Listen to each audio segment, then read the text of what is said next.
Dear viewers, आज के इस लेक्चर में हम बात करेंगे एम्प्लॉय सैलरी शीट बनाने के हवाले से।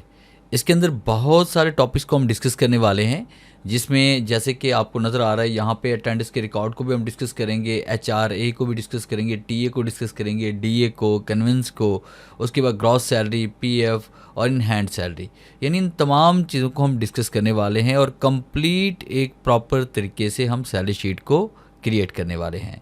Welcome to Falcon computer academy. मैं हूं केवल विजय और स्टार्ट करते हैं आज का लेक्चर। सबसे पहले हम यहां पे एक न्यू शीट लेते हैं और उसके बाद फिर आपने क्या करना है कि आप पेज लेआउट पे आएँ और इसका पेज सेटअप आप करें। और न्यू शीट क्रिएट करने के बाद आपने यहाँ पे इसमें आना है पेज लेआउट पे। साइज़ हम देने वाले हैं यहाँ पे लीगल साइज़, ओरिएंटेशन हम यहाँ पे दर्ज करेंगे लैंडस्केप और मार्जिन हम यहाँ पे दर्ज करेंगे नॉर्मल। और उसके बाद आपने यहाँ पे हेडिंग को टाइप करना है। जैसे कि मैं सबसे पहले यहाँ पे एक हेडिंग टाइप कर रहा हूँ। मैंने यहाँ पे टाइप किया employ salary sheet of July 2024 में कर लेता हूँ। एंटर प्रेस कर लेते हैं। अगर आपने 2 रोज़ के अंदर रखना है तो 2 रोज़ के अंदर इसे लिख लें। 1 रो की स्पेस हम यहाँ पे दे देते हैं। उसके बाद सबसे पहले हम यहाँ पे टाइप करेंगे आईडी नंबर, फिर इसके बाद हम टाइप करेंगे एम्प्लॉय का नेम, फिर इसको टाइप करेंगे डेजिग्नेशन और फिर उसके बाद यहाँ पे इसमें टाइप करेंगे बेसिक सैलरी। बेसिक सैलरी लिखने के बाद फिर हम टाइप करेंगे यहाँ पे अटेंडेंस और उसके बाद फिर हम यहाँ पे इसमें टाइप कर लेंगे सैलरी। तो इसमें एक बेसिक सैलरी का जिक्र कर रहा हूँ और दूसरा मैं यहाँ पे कर रहा हूँ इसमें सैलरी का। तो दोनों में क्या फ़र्क है ये हम आगे चल के डिस्कस करेंगे। फिर इसके बाद मैं यहाँ पे टाइप कर रहा हूँ HRA, फिर इसके बाद यहाँ पे टाइप कर लेते हैं TA, फिर इसको टाइप कर लेते हैं DA, फिर इसके बाद यहाँ पे टाइप कर लेते हैं कन्वेंस और उसके बाद फिर आपने यहाँ पे इसमें टाइप कर लेना है कन्वेंस। टाइप करने के बाद ओवर टाइम के, अगर ओवर टाइम का भी आप रिकॉर्ड इसके अंदर मेंटेन करना चाहते हैं वो भी आप कर सकते हैं। आपकी मर्ज़ी है कि आप अपनी सैलरी शीट के अंदर HRA TA DA डालना चाहते हैं नहीं डालना चाहते, मगर मैं आपको ये कंप्लीट सिखाने वाला हूँ कि इसको आपने कैसे डिटेल के साथ अपनी सैलरी शीट के अंदर ऐड करना है। और उसके बाद यहाँ पे ओवर टाइम आज हम टाइप कर लेते हैं। फिर इसके बाद आपने टाइप कर लेना है यहाँ पे ओवर टाइम सैलरी कर लेते हैं। फिर इसके बाद आगे चलते हैं यहाँ पे ग्रॉस सैलरी इसमें कर लेते हैं और फिर इसको टाइप करते हैं पीएफ कर लेते हैं। फिर इसके बाद इन हैंड सैलरी कर लेते हैं। तो इस तरह से आपने ये सारा डाटा पहले राइट कर लेना है।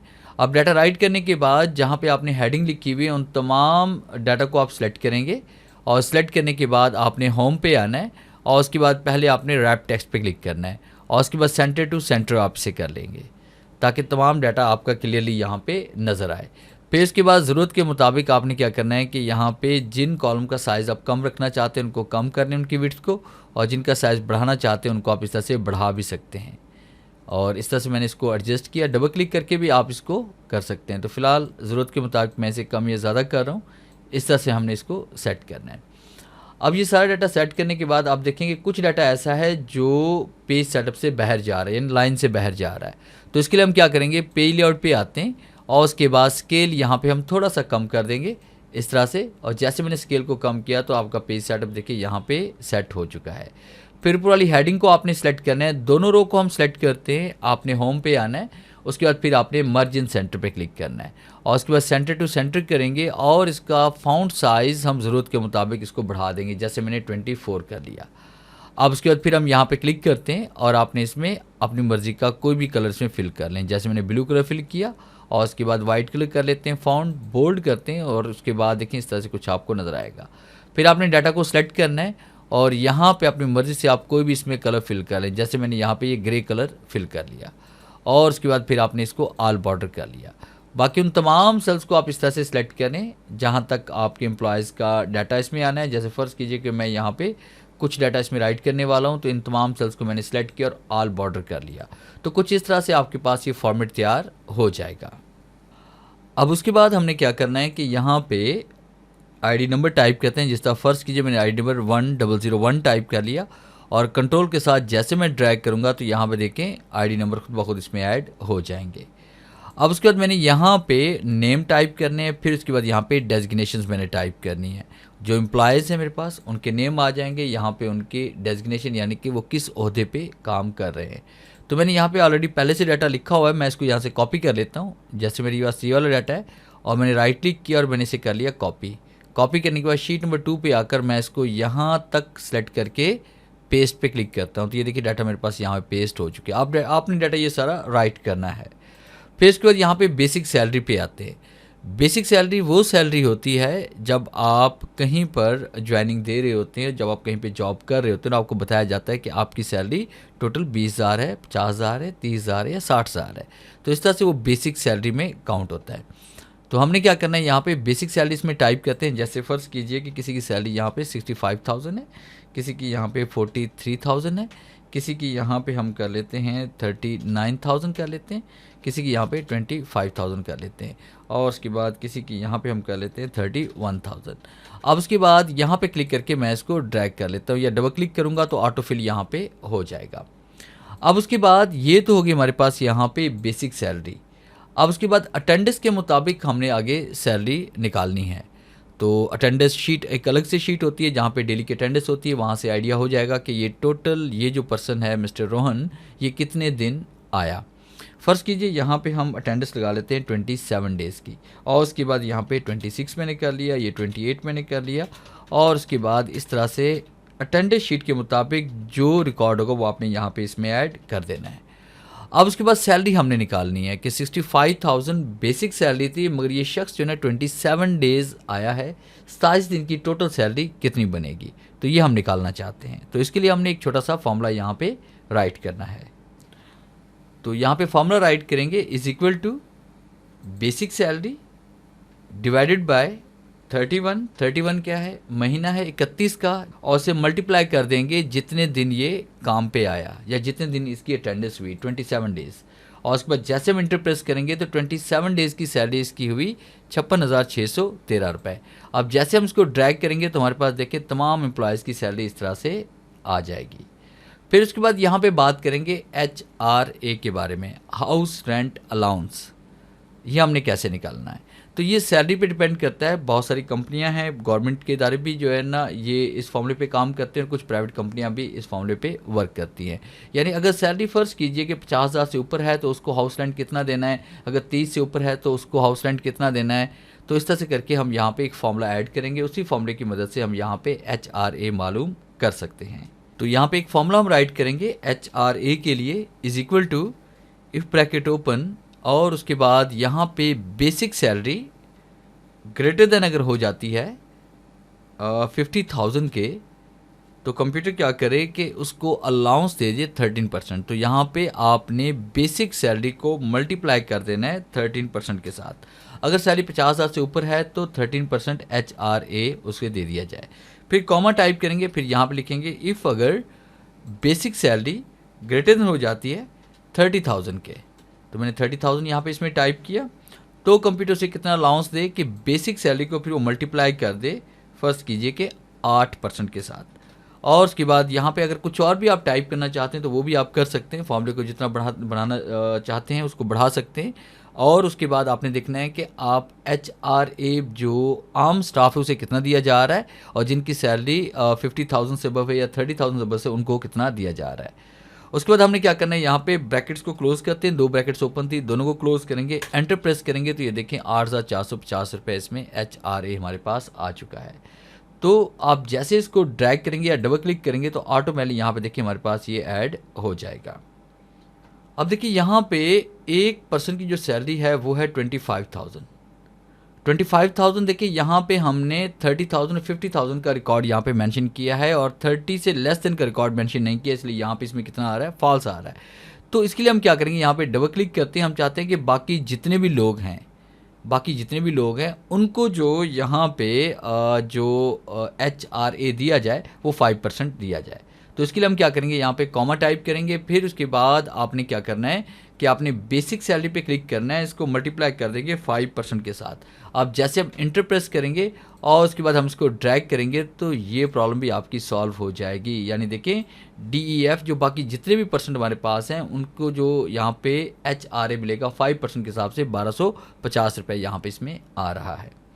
इससे आगे हम बात करेंगे TA के बारे में। अब TA क्या होता है, TA ट्रैवलिंग अलाउंस होता है। कि अगर आप कंपनी के काम से या कंपनी के हवाले से आप कहीं पर भी मीटिंग पे जाते हैं, आप ट्रैवलिंग करते हैं, तो उसका भी आपको टीए दिया जाता है, उसका भी आपको अलाउंस दिया जाता है। तो इसके लिए हम क्या करते हैं, इज इक्वल टू, तो फॉर्मूला वैसे हम टाइप करेंगे, फिर यहाँ पे इसमें टाइप करेंगे इफ़ ब्रैकेट ओपन, हम कहते हैं कि अगर बेसिक सैलरी ग्रेटर देन हो जाए 50,000 के, यानी वही फॉर्मूला उसी तरह से वर्क करेगा जिस तरह से हमने एचआर के लिए फॉर्मूला बनाया था। तो मैंने यहाँ पे टाइप कर लिया 50,000 है, तो कॉमा इन्वर्ट कॉमा, उसके बाद यहाँ पे बेसिक सैलरी हमारी D4 में आ रही है, और हम कहते हैं कि इसको मल्टीप्लाई कर दे किसके साथ, इसे हम कर लेते हैं 13% के साथ, या इसे हम कर लेते हैं 15% इसे कर लेते हैं। तो मैंने यहाँ पे कर लिया 15%, फिर कॉमा टाइप करेंगे इफ़ ब्रैकेट ओपन, और उसके बाद बेसिक सैलरी ग्रेटर देन हो जाए 30,000 के, और 30,000 टाइप करने के बाद फिर आपने क्या करना है, कॉमा, फिर उसके बेसिक सैलरी को मल्टीप्लाई कर दिया जाए, पहले 15% था, अब इसको 10% कर लेते हैं, या इसको हम कर लेते हैं फर्स्ट के 9% के साथ, और उसके बाद कॉमा टाइप करते हैं। फिर उसके बाद आपने यहाँ पे टाइप किया इफ़ अगर हमारे पास यहाँ पे बेसिक सैलरी अगर लेस देन हो जाए 30 से, लेस देन हो जाए 30 से, तो कॉमा, तो बेसिक सैलरी को मल्टीप्लाई कर दे 5% के साथ, और उसके बाद यहाँ पे हम 3 ब्रैकेट्स ओपन हुई थी, तीनों को क्लोज करेंगे, एंटर प्रेस करेंगे, तो हमारे पास यहाँ पे टीए ट्रैवलिंग अलाउंस हमारे पास ये बना। और उसके बाद जैसे हम इसको ड्रैग करेंगे तो देखिए हमारे पास यहाँ पे टोटल रिकॉर्ड इसमें आ रहा है। और उसके बाद आगे बात करेंगे डीए के बारे में। डीए क्या होता है, डियरनेस अलाउंस होता है। जैसे जैसे महंगाई बढ़ती है तो गवर्नमेंट की तरफ से या प्राइवेट की तरफ से कुछ अलाउंसेस भी दिए जाते हैं। तो इसके लिए हम फॉर्मूला राइट करेंगे इज इक्वल टू, और टाइप करेंगे if bracket open basic salary greater than हो जाए 50,000 के, तो यहाँ 50,000 हम टाइप करते हैं, कॉमा, तो फिर क्या कर दिया जाए कि बेसिक सैलरी को मल्टीप्लाई कर देते हैं यहाँ पे 15% के साथ, और उसके बाद फिर यहाँ पे कॉमा टाइप करेंगे। अगर 50,000 से ऊपर अगर सैलरी है तो फिर उसे जो डीए दिया जाए वो 15% दिया जाए।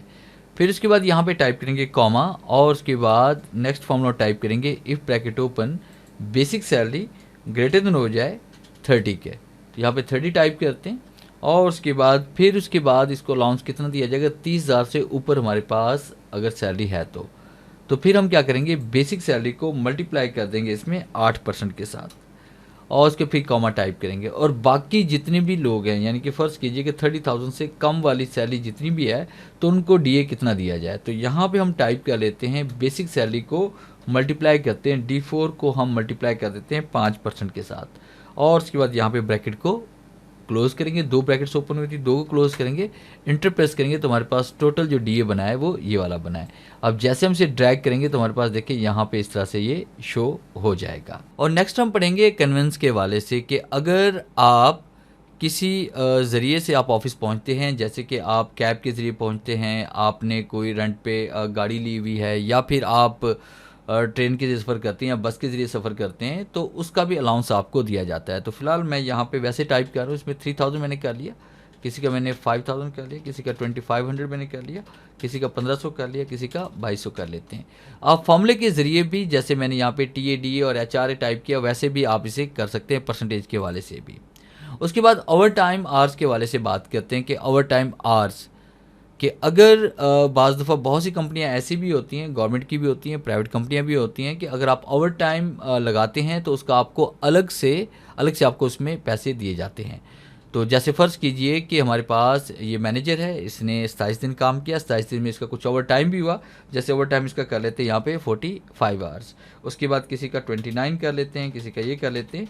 तो ये अटेंडेंस शीट के मुताबिक आपको पता चल जाएगा कि ये शख्स कितने बजे इन हुआ, कितने बजे आउट हुआ, और उसके बाद इसका ओवर टाइम कितना बना। तो टाइम टेबल शीट के ऊपर ये सारा रिकॉर्ड मौजूद होता है। तो मैंने यहाँ पे ये ओवर टाइम आवर्स में टाइप किए। फिर इसके बाद बात करेंगे ओवर टाइम सैलरी के बारे में कि ओवर टाइम सैलरी कितनी बनी। और एक और चीज़ आपको बताता चलूँ कि ओवर टाइम के साथ अगर आप आवर्स को भी मेंशन करना चाहते हैं तो आपने तमाम सेल्स को ऐसे सेलेक्ट करना है जहाँ पे आवर्स लिखे हुए हैं। कीबोर्ड से कंट्रोल 1 प्रेस करें या फिर होम टैब पे क्लिक करें और फाउंड, अलाइनमेंट या नंबर के किसी ग्रुप में से एरो पे क्लिक करें। आपके सामने डायलॉग बॉक्स ओपन होगा, आपने नंबर्स पे क्लिक किया, कस्टम पे क्लिक करेंगे, जहाँ पे जनरल लिखा हुआ है इसको रिमूव करें।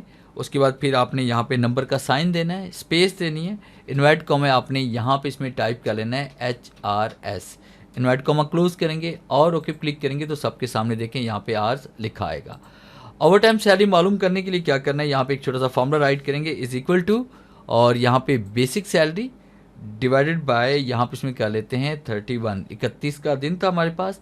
फिर इसके बाद हम इसको डिवाइड कर लेंगे, इसमें डिवाइड करेंगे 8 पे और उसको मल्टीप्लाई से कर लेंगे यहाँ पे आवर्स के साथ। और जैसे हम यहाँ पे एंटर प्रेस करेंगे तो देखिए हमारे पास यहाँ पे ओवर टाइम आवर्स आ चुका है कि 11,700 हमारे पास 94 रुपये जो है ना वो ओवर टाइम बना। तो यहाँ पे इसे राउंड फिगर में लेके आना चाहते हैं तो आपने होम पे आना है। होम पे क्लिक करने के बाद डेसिमल जो हमारे पास प्लेसेस है इसमें हमसे 0 कर लेंगे, राउंड फिगर में आ जाएगा। डबल क्लिक करते हैं, ऑटो फिट टू कंटेंट्स हो जाएगा। अब जैसे हम ड्रैग करेंगे तो तमाम एम्प्लॉयज़ का ओवर टाइम हमारे पास आ जाएगा। और फिर हम मालूम करते हैं ग्रॉस सैलरी। तो ग्रॉस सैलरी आपने कैसे मालूम करनी है, यहाँ पे हम टाइप करते हैं इज इक्वल टू और सम का फंक्शन हम यूज़ करेंगे। उसके बाद हमारे पास 27 डेज़ की जो सैलरी है वो ये वाली है। यहाँ से लेकर हम यहाँ तक तमाम सेल्स को हम सेलेक्ट करते हैं।